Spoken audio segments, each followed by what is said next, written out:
औज़ुबिल्लाहिमिनश्शैतानिर्रजीम बिस्मिल्लाहिर्रहमानिर्रहीम। अस्सलाम वालेकुम viewers, welcome to my YouTube channel G Rizvi official.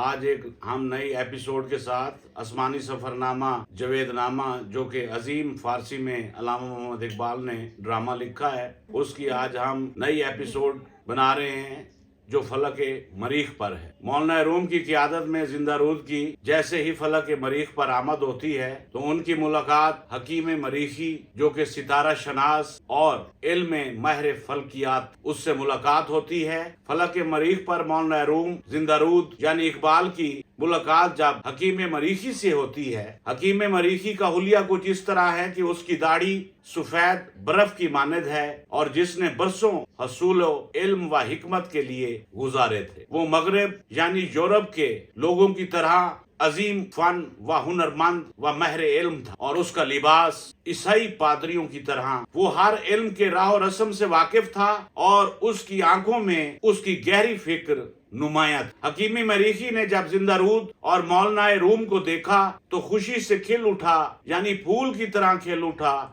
उसे बहुत खुशी महसूस हुई और हकीमी मरीखी ने उमर खयाम और नसीरुद्दीन तूसी की जबान फारसी में जिंदारूद और मौलाना से कलाम किया। हकीम मरीखी ने जब फारसी में कलाम किया तो जिंदारूद हैरत में डूब गया और सोचने लगा कि ये मैं ख्वाब देख रहा हूँ या वाकई हकीकत है कि एक मरीखी के लबों पर, जो मरीख का रहने वाला बशिंदा है, लेकिन उसके लबों पर फारसी जबान के नाले जारी हैं। हकीम मरीखी ने कहा कि हजरत मोहम्मद सल्लल्लाहु अलैहि वसल्लम के दौर में अहले मरीख में से एक मर्द सिफा बासफा जमीन के लिए जाता है और उसकी जहां भी आंख जब खुलती है और खित्ता आदम यानी जमीन की सैर के लिए जो वो अपने दिल को तैयार करता है, तो उसने वजूद कैनात की फिजाओं पर खोले जैसे ही यहाँ तक कि वो हिजाज यानी मक्का व मदीना के सहरा में जा उतरा। उसने मशरिक और मगरिब में जो कुछ देखा उसे लिख लिया और उसका नक्श यानी तहरीर बागे बहिश्त की तरह बहुत ज्यादा हसीन व रंगीन था। हकीम मरीखी ने कहा कि मैं भी ईरान और यूरोप और दरियाए गंगा यानी हिंदुस्तान में होकर आया हूँ। मैंने ये सफर जमीन पर धातों की तहकीक के लिए किया था। आदम के हंगामे मेरी निगाहों से ओझल नहीं, ताहम अहले जमीन आदम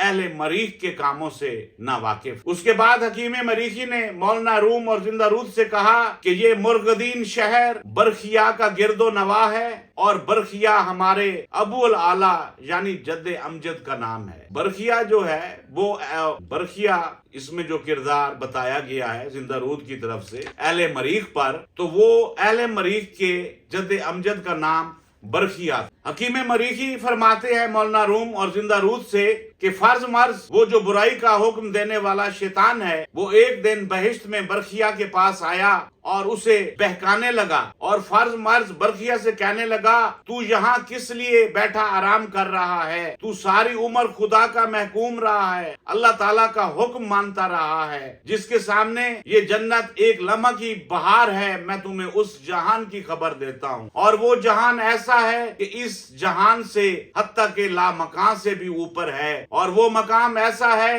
कि जिसके बारे में खुदा का भी इल्म नहीं और उसमें खुदा का भी दखल नहीं। जब फर्ज मर्ज यानी शैतान ने बरखिया को बहकाने के लिए जब ये बातें की तो उस पर हकीम मरीखी का रंग सुर्ख गुलाब की तरह गुस्से में हो गया और उसने फौरन फर्ज मर्ज से कहा कि यहाँ से चले जाओ और जिस जहां की तुम बात कर रहे हो तुम खुद जाकर वहां पर अपना नक्श जमाओ। ऐ जादूगर, मैं तुम्हारी इन बातों में आने वाला नहीं, मैं हर वक्त खुदा की महकूमी में रहूंगा और इसी में मेरी जिंदगी का मकसद। इसके बाद हकीम मरीखी मौलाना रूम और जिंदारूद से फरमाते हैं, चूंकि हमारे जद्दे अमजद बरखिया ने फर्ज मर्ज यानी शैतान के बहकावे में नहीं आए, तो इसके सिला में अल्लाह ताला ने हमें ये जहान अहले मरीख वालों के लिए ये एक नया जहान सपुर्द हमारे किया है। उस चीज का सिला दिया है कि जब हमारे जद्दे अमजद बरखिया ने फर्ज मर्ज शैतान की बातों को ठुकराया तो अल्लाह ताला ने ये जहान हमारे सुपुर्द किया है जिसका नाम मरीख है और ये उसका शहर मुर्गदीन है। और मैं मौलाना रूम और आप यानी जिंदारूद को इस शहर मुर्गदीन की سیر کرواتا. تو اسی کے ساتھ ہی یہ پہلا سین ختم ہوتا ہے. آنے والی ویڈیو میں انشاءاللہ ہم اپنا دوسرا لیکچر اس پر بنائیں گے کہ کس طرح حکیم مریخی مولانا روم اور زندہ رود کو شہر مردگین کی سیر کرواتے ہیں اور مختلف مقامات پر لے جا کر ان سے گفتگو کرتے ہیں. اسی کے ساتھ ہی جی رضوی کو اجازت. اللہ حافظ.